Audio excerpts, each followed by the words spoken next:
Bonsoir mesdames et messieurs, vous faites bien de nous suivre sur Abras TV. Bienvenue à tous, voici les titres de l'actualité. Politique en Côte d'Ivoire, Patrick Achi nommé Premier ministre. Dans le monde du sport, un nouveau club vient de voir le jour. Enfin, santé, UEMOA, la durée de validité des tests de dépistage de Covid-19 fixée à 5 jours. Encore une fois, bienvenue à tous.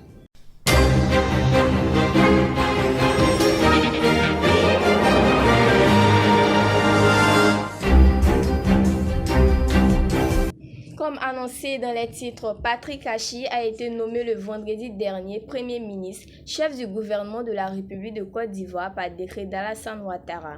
Le franco-ivoirien de 65 ans, ministre depuis 2000, est donc confirmé dans ses fonctions intérimaires suite à la tragique disparition de son prédécesseur Ahmed Bakayoko le 10 mars dernier. L'ingénieur de formation aux capacités managériales politiques reconnues va désormais s'atteler à proposer au chef de l'État un gouvernement. Pour rappel, Latier Breton, député d'Azopé Commune et président du conseil régional de la Mé, avait été porté en intérim à la primauté le 8 mars dernier au regard de la dégradation de la santé d'Ahmed Bakayoko, alors transféré de France en Allemagne pour tenter de combattre un cancer qui lui sera fatal. Hormis le contexte, Patrick Achi jouit d'une bonne cote de confiance auprès du président Alassane Ouattara, ce qui lui confère un positionnement qui lui était pressenti pour l'après-présidentielle d'octobre 2020. Consolidation de la paix au nord-est de la Côte d'Ivoire, la FAO et le PNUD initient un projet pour une gestion participative et planifiée des ressources naturelles du Gontougo et du Boukani. Écoutons ensemble le reportage de Kofi Grace. Dans le cadre de la consolidation de la paix dans la zone frontalière du nord-est de la Côte d'Ivoire, la FAO et le PNUE ont récemment lancé un projet pour une gestion participative et planifiée des ressources naturelles. David Solano, superviseur du projet, par ailleurs expert en mobilisation des ressources à la FAO Côte d'Ivoire, a expliqué les objectifs du projet et donné des détails sur sa réalisation. Un récent atelier de lancement du projet, réalisé conjointement avec la FAO et le PNUD, appuie à la prévention des conflits et consolidation de la paix dans la zone transfrontalière du nord-est de la Côte d'Ivoire, a eu lieu dans la commune de Cocody. C'est l'un des derniers projets pour prévenir les conflits qui débordent des fois dans des crises sécuritaires, a déclaré David Solano. C'est un projet très important qui va réduire les tensions intercommunautaires dans la zone frontalière du nord-est de la Côte d'Ivoire, et également faire la promotion du dialogue avec toutes les parties prenantes en vue de stabiliser tout ce qui est aspect économique et social dans les localités, a ajouté le directeur de la cohésion sociale. C.K. Michel a signifié que l'appui du ministère se fera au niveau institutionnel et opérationnel.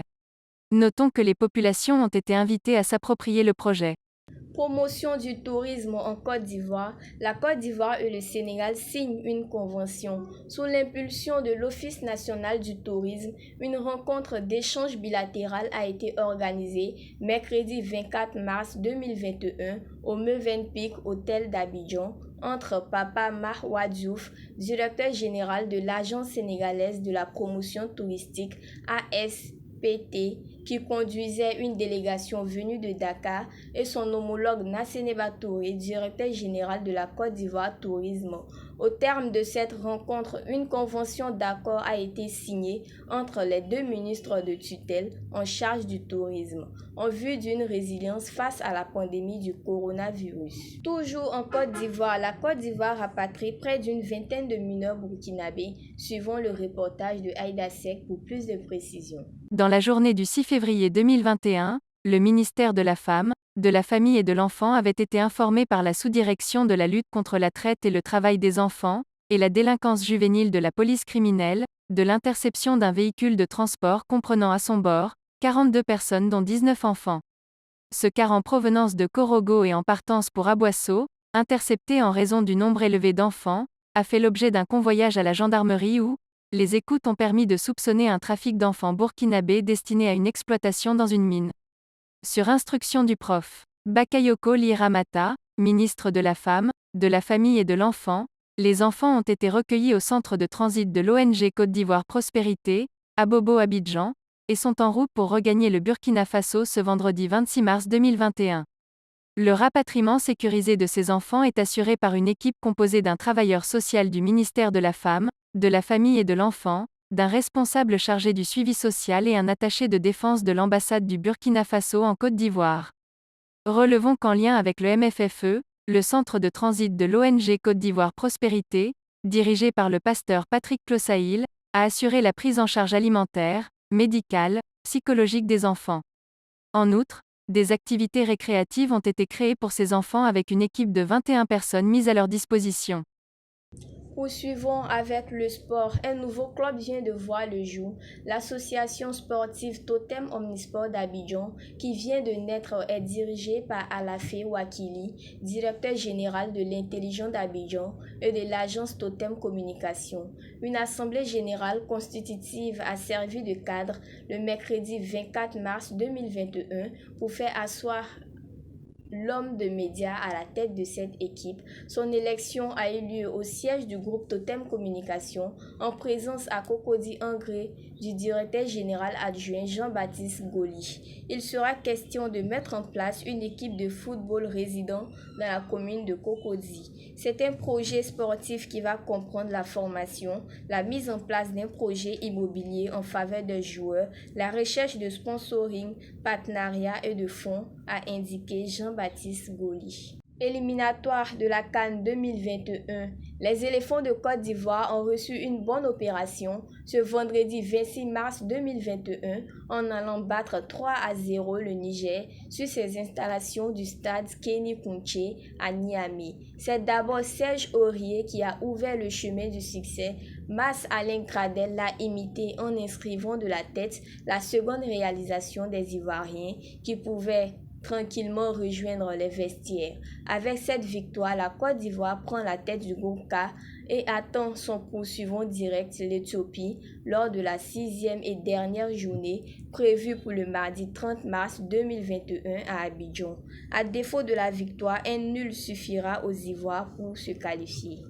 Terminons ce journal avec les tests de dépistage de la COVID-19.